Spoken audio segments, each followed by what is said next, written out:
Al-Mujadilah ayat 11. Yang kedua, kita mampu menghafalkan ayat dari Al-Quran tentang semangat penuntut ilmu seperti dalam Quran Surat Abasa ayat 1-10 dan juga Quran Surat Al-Mujadilah ayat 11. Yang ketiga, kita mampu menganalisis tentang pesan-pesan moral dalam kedua ayat tersebut dan hubungannya dengan semangat penuntut ilmu untuk meraih martabat mulia. Dan juga yang keempat, untuk yang terakhirnya, kita mampu mengkomunikasikan nilai-nilai semangat penuntut ilmu dari ayat yang telah kita pelajari dalam bentuk diskusi ataupun dalam bentuk cerita pengalaman.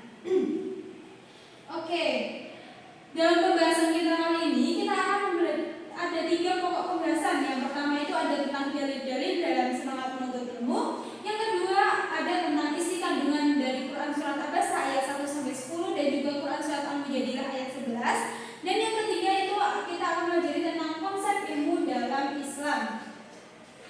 Oke, yang pertama kita akan mempelajari tentang dalil-dalil Al-Quran tentang semangat menuntut ilmu. Yang pertama ada Quran Surat Abasa ayat 1-10. Bisa tolong baca bareng-bareng? Bisa. Oke, kita mulai ya. Bismillahirrahmanirrahim. Abasa wa tawalla an ja'ahul a'ma wa ma yudrika la'allahu yazakka aw yadzakkaru fatanfa'ahu dzikra amma man istaghna fa'anta lahu tasadda wa ma 'alaika 'alla yazakka wa amma man ja'aka yas'a wa huwa yakhsha fa'anta 'anhu talahha. Oke, yang artinya dia Muhammad berwajah masam dan juga berpaling karena seorang buta telah datang kepadanya, yaitu Abdullah bin Ummi Maktum. Dan tahukah engkau Muhammad, barangkali dia ingin menyucikan dirinya dari dosa atau dia ingin mendapatkan pengajaran yang memberi manfaat kepadanya. Adapun orang yang merasa dirinya serba cukup, pembesar pemuka Quraisy, maka engkau Muhammad memberi perhatian kepadanya. Padahal tidak ada celah atasmu kalau dia tidak menyucikan diri beriman. Dan adapun orang yang datang kepadamu dengan bersegera untuk mendapatkan pengajaran, sedang dia takut kepada Allah, engkau Muhammad mulai mengabaikannya.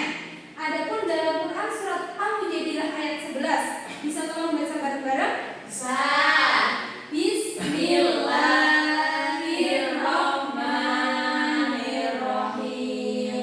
Ya ayyuhalladzina amanu idza qila lakum tafassahu fil majalisi fafsahu yafsahillahu lakum wa idza qila anshuzu fanshuzu yarfa'illahu alladzina amanu minkum walladzina utul ilma darajat wallahu bima ta'maluna khabir. Yang artinya, wahai orang-orang yang beriman, apabila dikatakan kepadamu berilah kelapangan di dalam majelis-majelis, maka lapanglah, niscaya Allah akan memberi kelapangan untukmu. Dan apabila dikatakan berdirilah kamu, maka berdirilah, niscaya Allah akan mengangkat derajat orang-orang yang beriman di antaramu dan orang-orang yang diberi ilmu beberapa derajat. Dan Allah Maha teliti apa yang kamu kerjakan. Oke, yang selanjutnya kita masuk kepada isi kandungan dari kedua surat yang sudah kita baca tadi. Yang pertama untuk Quran Surat Abasa ayat 1-10, yang mana dalam Quran Surat Abasa ayat 1-10 ini Allah memerintahkan kepada Nabi Muhammad agar tidak berpaling dari orang yang ingin membersihkan jiwanya, membersihkan diri dari akhlak tercela dan juga ingin mendapatkan pengajaran. Kemudian tidak terlalu berharap kepada para pemuka Quraisy akan keislamannya. Allah lah yang akan memberi petunjuk bagi orang yang dikehendakinya. Dan juga Allah memerintahkan kepada Nabi agar tidak mengkhususkan memberi peringatan kepada seseorang, namun wajib menyampaikannya kepada siapa saja. Dan juga tidak membedakan kaya atau miskin, pejabat atau rakyat biasa. Yang mana dalam Quran Surat Abasa ini ada suatu kisah yang mana Rasulullah itu malah mengabaikan orang yang buta, yang mana orang buta tersebut itu sedang mencari ilmu dibandingkan orang-orang kaya yang mana di situ orang kaya malah tidak menuntut ilmu. Nah, jadi sudah jelas bahwa kita sebagai umat muslim itu tidak haruskan dalam menuntut ilmu itu lebih tinggi derajatnya daripada orang yang kaya. Oke, yang selanjutnya dalam Quran surat Al-Mujadilah ayat 11, yang mana ayat ini juga Allah menceritakan kepada kaum muslim untuk melakukan perbuatan yang menguatkan persaudaraan, menumbuhkan empati dan juga kepedulian sosial, antara lain dengan memberikan tempat kepada orang lain terutama saat mencari ilmu, memberi kelapangan, usaha mencari kebajikan dan juga kebaikan. Nah, berdasarkan Quran surat Al-Mujadilah ayat 11 ini, orang-orang yang hadir dalam suatu majelis hendaknya mematuhi ketentuan yang berlaku dalam majelis tersebut, antara lain saling menghormati, datang tepat waktu, selalu menjaga suasana yang baik, saling bertenggang rasa, bagi yang terdahulu lebih dahulu untuk yang datang hendaknya memenuhi tempat di depan. Terus bagi yang orang yang terlambat datang hendaknya menerima dengan lapang.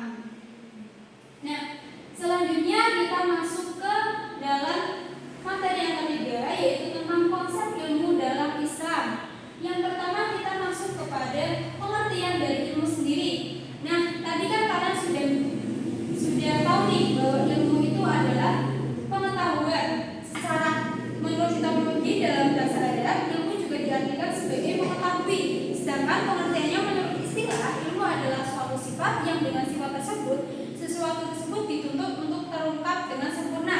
Dengan demikian dapat dikatakan bahwa ilmu merupakan sarana untuk mengungkap, mengatasi, menyelesaikan dan juga menjawab persoalan yang sedang kita hadapi dalam hidup dan juga kehidupan kita. Seperti yang tadi dalam kedua surat tersebut juga dijelaskan bahwa ilmu itu digambarkan sebagai sesuatu yang sangat mulia dan juga penting dalam kehidupan manusia. Oke, yang selanjutnya adalah tentang modal dalam memperoleh ilmu. Sebelumnya modal dalam memperoleh ilmu itu ada banyak. Akan tetapi dalam pembahasan kali ini kita hanya akan membahas 4 saja. Yang pertama itu ada akal.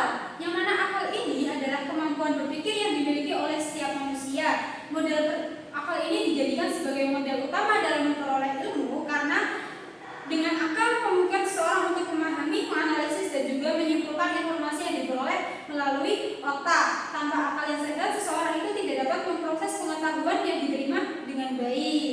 Terus yang selanjutnya itu ada hati, yang mana hati tersebut berfungsi sebagai tempat untuk menyimpan niat, motivasi dan juga tujuan hidup dalam mencari ilmu. Yang selanjutnya itu ada tentang pendengaran, yang mana pendengaran ini adalah modal yang paling penting dalam memperoleh ilmu, seperti melalui nasihat, mendengarkan ceramah ataupun mendengarkan pembelajaran dari guru.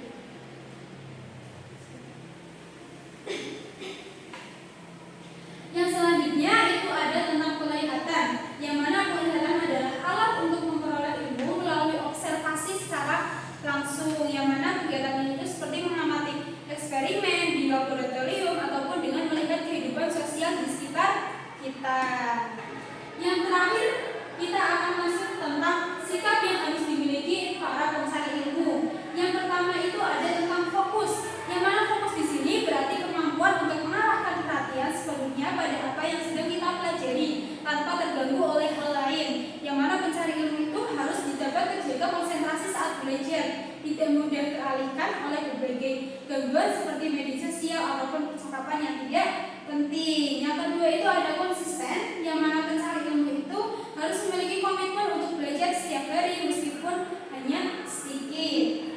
Terus yang selanjutnya ada tentang disiplin, yang mana disiplin itu seperti tepat waktu saat belajar, menyusun rencana belajar dan juga mengikuti rencana tersebut dengan tekun.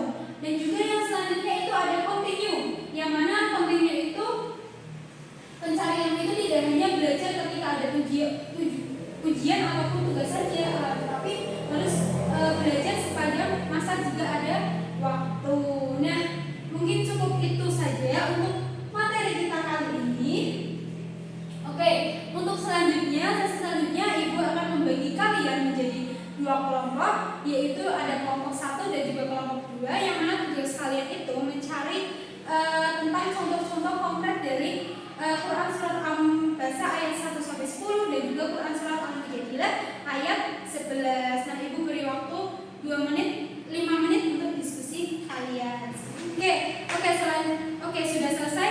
Sudah. Oke, sekarang Ibu maju untuk perwakilan kelompok untuk membacakan hasil diskusinya. Silakan untuk kelompok 1.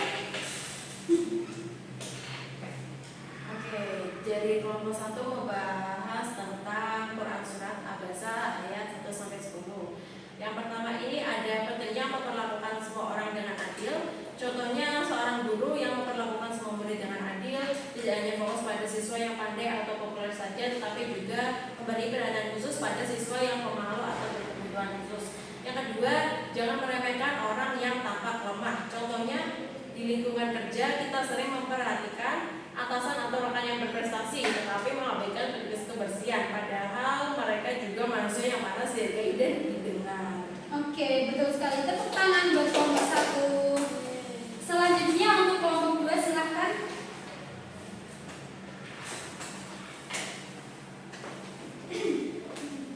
Oke, dari kelompok 2 dapat isi kandungan surat Al-Mujadilah ayat 11. Nah, isi kandungannya yang pertama ada perintah untuk berlapang-lapang dalam majelis. Contohnya, dalam kelas atau seminar, siswa atau murid sebaiknya tidak menguasai kursi sendiri atau duduk berpencar, tetapi saling memberi tempat kepada teman yang datang belakangan. Terus yang kedua, ada ketaatan kepada arahan atau perintah dalam forum.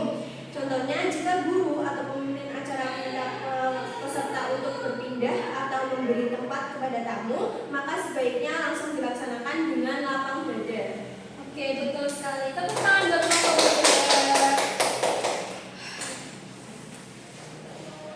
Oke, jadi berdasarkan penjelasan dari kedua kelompok tadi dapat disimpulkan bahwa dalam Quran surat Al-Baqarah ayat 1 sampai 10 yang pertama, Allah memerintahkan kepada Nabi Muhammad agar tidak berpaling dari orang yang ingin membersihkan jiwanya, membersihkan diri dari akhlak tercela dan juga ingin mendapatkan pelajaran. Kemudian tidak terlalu berharap pada para pemuka Quraisy yang akan keislamannya. Terus untuk Quran surat Al-Mujadilah ayat 11 ini, ayat ini memerintahkan bahwa kaum muslimin itu untuk memperlakukan perbuatan yang menguatkan persaudaraan, menunjukkan empati dan juga kepedulian sosial antara lain dengan memberikan tempat kepada orang lain, terutama pada saat mencari ilmu. Oke, gimana tadi? Setelah tadi ada kegiatan yang sudah Ibu sampaikan materi tentang tadi dan juga kegiatan diskusi, kalian sudah paham? Sudah. Tentang materi tadi? Oke, selanjutnya Ibu akan memberikan ulasan kepada kalian tentang materi tadi. Untuk yang pertama nih, tentang Quran surat apa sih yang membahas tentang semangat dalam mencari ilmu? Mbak Nadet? Ada Quran surat Al-Baqarah ayat 1 sampai 10 dan juga ada Quran surat Al-Mujadilah ayat 11. Oke, yang selanjutnya Ibu juga mau tanya tentang model dalam memperoleh ilmu. Itu apa saja? Silakan Karin. Ada akal, hati, pendengaran, dan penglihatan. Oke, betul sekali. Nah, selanjutnya setelah adanya tadi, apa sih kesimpulan yang dapat kita ambil dari pembelajaran tadi? Silakan Mbak Nadet. Nah, menuntut ilmu adalah kewajiban dari setiap muslim. Allah akan meninggikan derajat orang-orang yang beriman dan berilmu, seperti yang disebutkan dalam Al-Quran. Ilmu itu penting bukan hanya untuk sukses di dunia, tapi juga untuk bekal di akhirat. Karena itu kita harus semangat belajar, bersikap sopan kepada guru, tidak sombong, dan selalu menjaga niat yang baik agar ilmu yang kita pelajari bermanfaat untuk diri sendiri dan juga orang lain. Oke, beri tepuk tangan buat Mbak Nadet.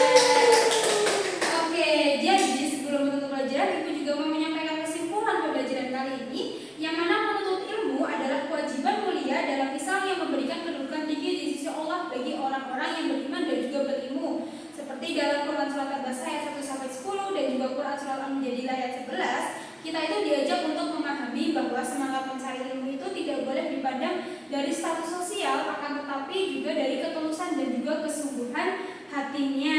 Oleh karena itu, kita perlu menjaga etika dalam belajar, bersikap rendah hati, fokus dan juga terus menuntut ilmu dengan niat yang tulus agar menjadi pribadi yang mulia dan juga bermanfaat bagi semua orang. Nah, mungkin cukup sekian untuk pembelajaran kali ini. Oke, jadi Ibu juga selanjutnya akan menyampaikan tugas kalian